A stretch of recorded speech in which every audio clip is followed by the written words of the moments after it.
السلام عليكم ورحمة الله وبركاته. أهلا وسهلا بكم في مطبخ ولاء. النهاردة إن شاء الله من مطبخنا هنعمل لكم بسبوسة جميلة جدا، حاجة شرقية كده كلنا بنحبها. طبعا احنا بنخاف لما تظبطش معانا وبنخاف ان هي ما تنجحش معانا. ان شاء الله هنعملها بإذن الله وهتنجح معاكي. ولو أول مرة بتعمليها ان شاء الله ما تخافيش خالص، هتنجح معانا البسبوسة وهناكل أحلى بسبوسة بإذن الله. زي بسبوسة الحلواني بتاعت بره، ومش أي حلواني كمان ان شاء الله. لو اول مره تشوفوا قناتي قبل ما نبدا، ما تنسوش تعملوا لايك وشير وتشتركوا في قناتي على اليوتيوب وتفعلوا الجرس علشان يوصل لكم فيديوهات اكتر ووصفات اكتر بكتير باذن الله، وكل حاجه اعملها لكم باذن الله. ومستنيه تعليقاتكم، مستنيه انكم تجربوا الوصفه. يلا نروح مع بعض للطريقه والمقادير ونسمي بسم الله الرحمن الرحيم ونبدا. عندي كوبايتين من الدقيق، اللي هو السميد بتاع البسبوسه، وعندي طبعا عليهم جوز الهند معلقتين، ونص معلقه من البيكنج باودر، كده المواد الجافه. وعندي كوبايه من الزبادي وكوبايه من السكر ونص كوب من السمنه البلدي. نروح لطريقه التحضير. طريقه التحضير عندي هنا، طبعا اول حاجه همسك اكرمل كوبايه السكر على النار مع نص كوبايه من الميه، وهسيبهم يتكرملوا مع بعض. انا بعمل الموضوع ده ليه؟ علشان تشوفوا نفس اللون اللي احنا بنشوفه بره بالظبط بتاع البسبوسه في موضوع كرمله السكر زي ما انتم شايفين. خلاص كرملت السكر خلاص. هروح للمواد الجافة اللي هي طبعا الكوبايتين السميد، وعليهم نص معلقة من البيكنج باودر، وعليهم معلقتين من جوز الهند دوت اختياري. واهم حاجة ان انت عشان كمان تنجح معاكي البسبوسة، اختاري ماركة السميد البسبوسة، يكون ماركة تكون كويسة جدا علشان طبعا تنجح معاكي البسبوسة.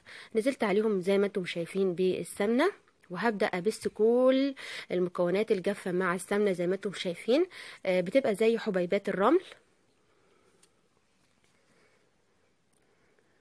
او زي ما انتم شايفين خالص. في المرحلة دي مفيش مشكلة، بسي واعملي كل اللي انت عايزاه خالص، مفيش مشكلة خالص. طبعا انا مكرمله عندي السكر. طبعا يعني بعد ما يتكرمل السكر على طول ما يقعدش وقت كبير علشان ما ينشفش مني. هنزل بعد كده بكوبايه السكر المكرمله على المواد اللي انا خلطتها مع بعضيها، اللي هي المواد الجافه والسمنه وكوبايه السكر المتكرمله، وهبدا اخلطهم مع بعض. في المرحله دي مفيش مشكله، عجيني كويس جدا وخلطي كل المكونات كويس جدا مع بعضيها. انا مش عايزاكم تزودوا في البيكنج باودر عشان ما تقلبش على شكل في الاخر كيكه، فنص معلقه من البيكنج باودر كويسه.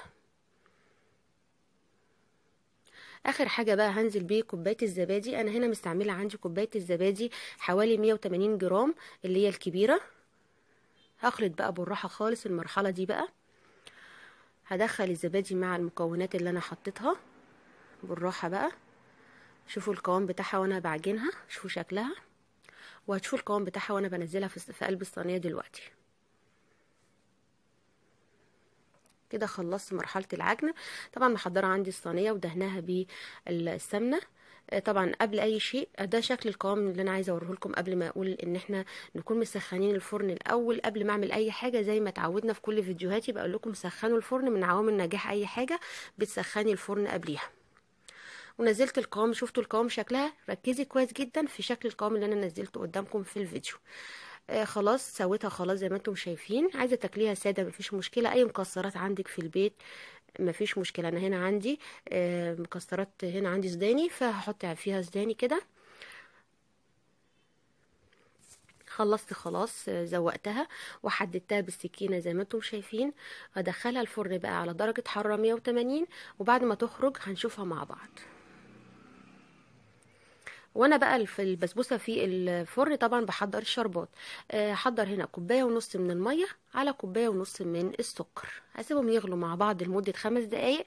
وقبل ما اقفل خالص، قبل ما اقفل عليهم النار، هنزل بالفانيليا، واخر حاجه بمعلقه السمنه البلدي. احسن حاجه في البسبوسه السمنه البلدي، بتفرق جامد جدا. ما عندكيش مفيش مشكله خالص. خلاص خرجت البسبوسه من الفرن، قعدت حوالي 15 دقيقه وعلى حسب كل فرن طبعا.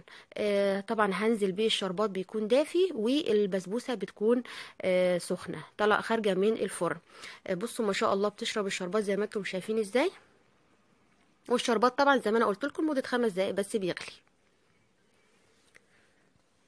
بص، عايزه اوريكم ان الحلواني بيدوس نفس الدوسه اللي انا بعملها دي بالظبط، علشان يتاكد ان الشربات بتاعها مظبوط وان هي بقت طريه وبقت جميله جدا زي ما انتم شايفين.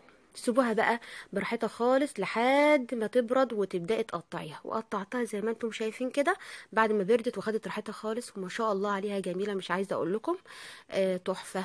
ان شاء الله تعملي البسبوسه وهتنجح معاكي، وان شاء الله تفرحي كل العيله باذن الله. ولو رايحه في اي مكان وعايزه تزور اي حد، اعملي صينيه البسبوسه وديها ان شاء الله ليهم وبقلب جامد ان شاء الله. لو عجبكم الفيديو شاركوه مع اصحابكم واهليكم والعيله ان شاء الله. وما تنسوش تشتركوا في قناتي على اليوتيوب، وتستنوني ان شاء الله في فيديو وصفه جديده ان شاء الله. السلام عليكم ورحمه الله وبركاته.